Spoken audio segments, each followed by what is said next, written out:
Selamat pagi dan salam sejahtera. Yang terhormat Bapak Profesor Dede Ruslan MSI yang kami hormati. Di sini kami kelompok 8 akan memaparkan kelompok 9 akan memaparkan refleksi dari kelompok kami.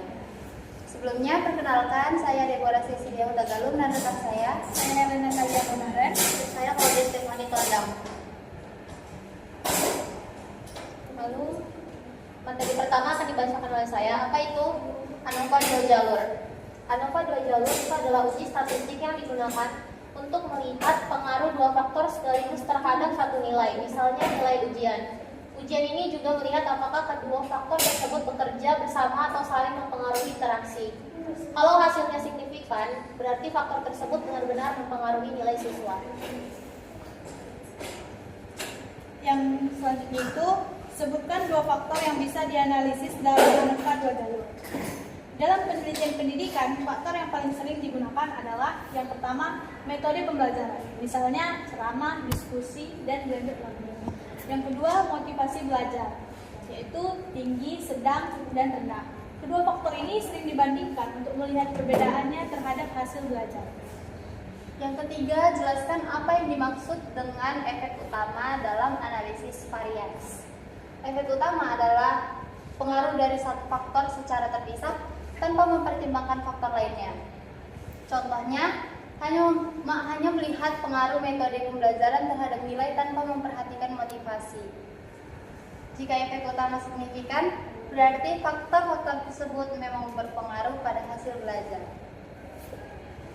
Lalu yang selanjutnya, jika faktornya metode pembelajaran dan motivasi, bagaimana tabel ANOVA 2 jalur disusun? Untuk ANOVA 2 jalur disusun tabel data dengan 3 kolom, nilai ujian, mode pembelajaran, dan motivasi. Setiap baris mewakili satu mahasiswa, misalnya 85 diskusi tinggi atau 72 ceramah diskusi rendah. Selanjutnya, jelaskan langkah-langkah utama dalam menguji hipotesis menggunakan ANOVA 2 jalur pada kasus di kelas akuntansi. Untuk uji ANOVA 2 jalur di kelas akuntansi, pertama tentukan variabel, nilai ujian sebagai variabel dependen, lalu metode pembelajaran dan motivasi sebagai dua faktor. Setelah data disusun dalam tabel, lakukan uji normalitas dan homogenitas untuk memastikan data memenuhi asumsi. Jika asumsi terpenuhi, jalankan ANOVA 2 jalur. Dalam hasilnya, periksa 3 nilai F untuk metode, motivasi, dan interaksi. Setiap hasil dilihat dari p-value. Jika p-value kurang dari 0,05, berarti pengaruhnya signifikan. Yang ketiga, bagaimana cara menginterpretasikan hasil F untuk pengaruh metode pembelajaran dan tingkat motivasinya dalam output ANOVA 2 jalur.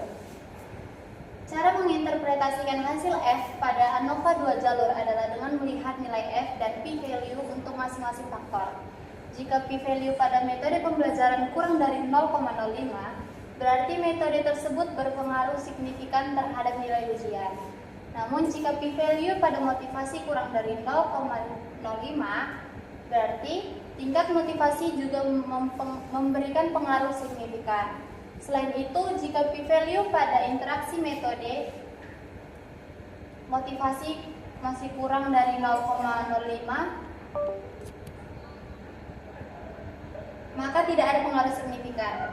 Dengan demikian, keputusan diambil berdasarkan apakah p-value lebih kecil atau lebih besar dari batas signifikansi 0,05.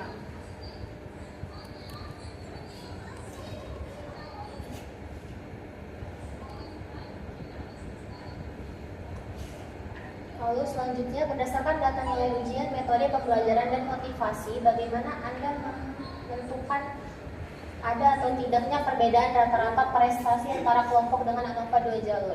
Untuk menentukan ada atau tidak perbedaan rata-rata prestasi antara kelompok berdasarkan nilai ujian, metode pembelajaran, dan motivasi, langkahnya adalah menjalankan ujian ANOVA 2 jalur pada data tersebut. Setelah data diskusi disusun dalam kolom nilai, metode, dan motivasi, ANOVA 2 jalur akan menghasilkan 3 p-value, yaitu untuk pengaruh metode pembelajaran, motivasi, dan interaksi keduanya. Jika p-value salah, satu efek kurang dari 0,05.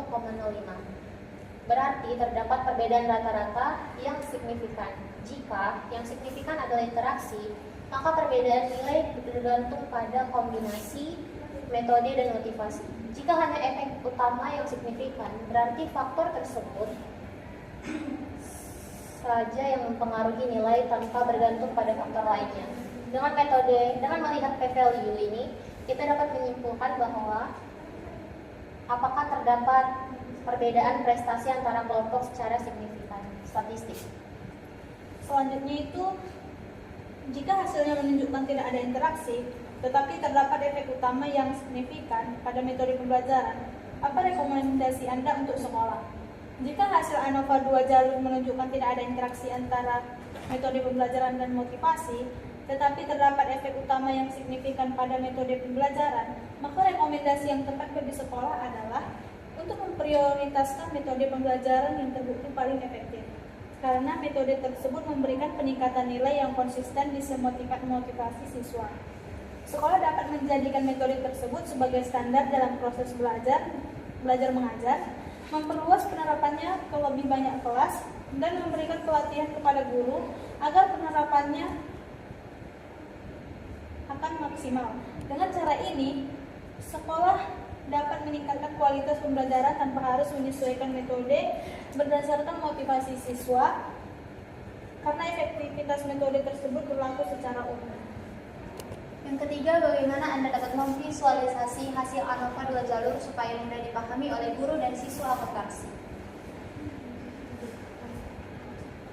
Untuk memvisualisasi hasil ANOVA 2 jalur agar mudah dipahami oleh guru dan siswa akuntansi, kita dapat menggunakan dua jenis grafik utama. Yang pertama, grafik batang atau bar chart yang menampilkan rata-rata nilai untuk setiap metode pembelajaran, sehingga guru dapat langsung melihat metode mana yang memberikan hasil tertinggi. Grafik ini bisa ditambah dengan error bar untuk menunjukkan variasi data.